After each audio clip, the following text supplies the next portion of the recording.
प्रश्न संख्या 2 में दो भाग हैं ए और बी। प्रथम भाग ए की बात करते हैं। 18 गुणा 7 धन ऋण 3 बराबर 18 गुणा 7 धन 18 गुणा ऋण 3। यह सत्यापित करना है हमें। यह वितरण नियम है। देखो, एक पूर्णांक है उसको गुणा किया गया है, फिर दो पूर्णांकों का योग है, तो गुणन योग पर वितरित होता है पूर्णांकों पर, तो यह सत्य होना चाहिए। तो हम इसको कैसे करें सत्य सिद्ध?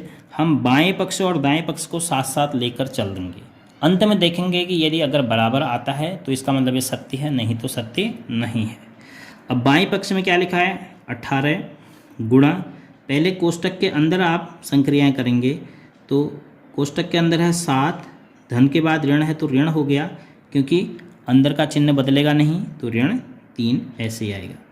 इधर 18 को 7 से गुणा करना है। अब आपको 18 का पहाड़ा याद है तो बहुत आसानी हो जाएगी। तो 18 सत्ते 126 धन, यहाँ पर कोष्टक के अंदर ही पहले इन दोनों का गुणा होगा, तो 18 धन का है, ये धन नहीं, 18 यहाँ पर देखिए जो चिन्ह नहीं लगा, 18 धन का है और 3 ऋण का है, तो 18 3 54 किसका रहेगा? ऋण चिन्ह का रहेगा। अब यहाँ पर 18 गुणा कोष्टक में 7 में से 3 को घटाना है तो कितना हो गया? 4, और यहाँ हो गया 126 धन में से ऋण, क्योंकि धन अंदर ऋण है तो चिन्ह बदलेगा नहीं, अगर यहाँ पर ऋण होता तभी चिन्ह बदलता। तो कितना हो गया? 18 ऋण 126 ऋण 54, तो 18 चक्को तो हो गया गुणा करके 72, और इधर 6 में से 4 घटाया, 6 में से 4 देखो, इकाई में से इकाई कितना हो गया? 2, और यहाँ 12 में से, क्योंकि इसमें से हासिल लेंगे तो 12 हो जाएगा, 12 में से 5 7। अब देखो इधर भी 72 आया, इधर भी 72 आया। अब आप बराबर का चिन्ह लगा सकते हैं, तो इसका मतलब ये क्या है? सत्य है। तो सत्यापित सिद्ध किया आपने, तो क्या है ये? सत्य है। वैसे भी आपने पढ़ा है कि योग में गुणन के लिए और व्यवकलन में गुणन के लिए वितरित नियम पूर्णांकों में लागू रहता है।